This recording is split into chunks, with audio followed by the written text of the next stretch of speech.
Kuha kami ng ano, pakwan, guys. Oh, sako-sako 'yan.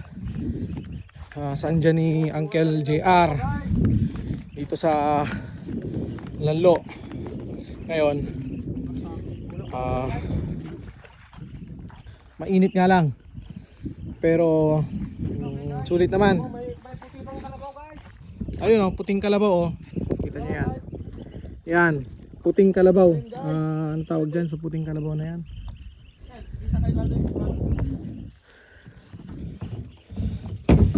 Itim na kalabaw, tsaka puting kalabaw. Kita nyo naman, diba? Ang saya. Daming ibon oh. Yan.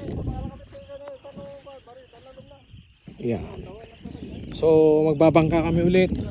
Tatawid kami doon sa sand dune na yan. Yan. Yang sand dune na yan. Tatawid kami dyan. Maraming mga pakwan dyan. Yan na. Ayan na. Okay, ayan na. Tara na mga kaibigan. Ayan o. Solo flight. Ayan. Ayan. Mga ano yan o. Ayan o. Ang ganda ng ano, dagat namin. Ito sasakyan namin guys. Ayan. Mga kaprobi. Ayan o. Bilis.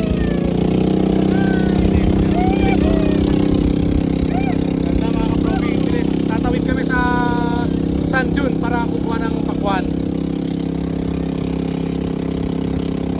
Sarap, diba? Malapit na. Yeah, boy. Malapit na kami. Malapit na. Sarap. Ang babaw oh. Yan ang babaw ng ilog oh. Ang babaw ng ilog. Ha? Babad?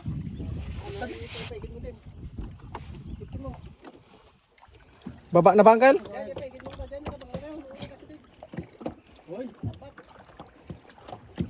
So hindi kami maglalakad na kami mga kaprobi kasi ano, hindi siya masyadong malalim, mababaw lang yung ano. Mababaw yung tubig na, hindi makagalaw ang aming bangka. Kita nyo naman, diba? Mababaw lang ang ilog dito. Parang ang pag-ibig mo sa'yo. Kita nyo naman. Ito na yung sand dune kanina.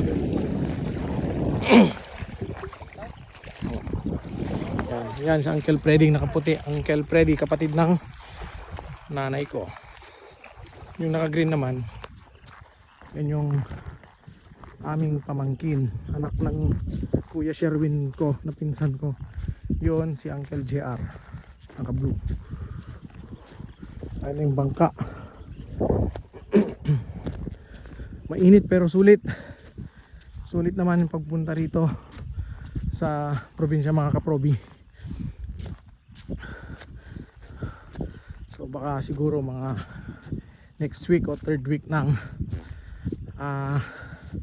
third week siguro ng April na naman tayo makakapag-vlog ulit kasi syempre may trabaho naman ako mga probi.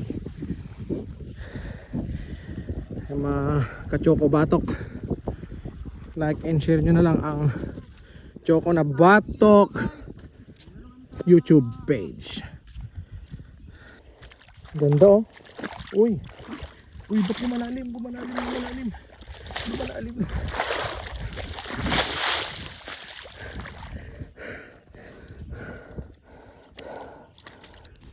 Kumunoy daw yun. Puta, kumunoy daw yun pala. Naku po, muntik na tayo. Abangan na lang yung part 2. Pagod na ako mga ka-Choco na Batok.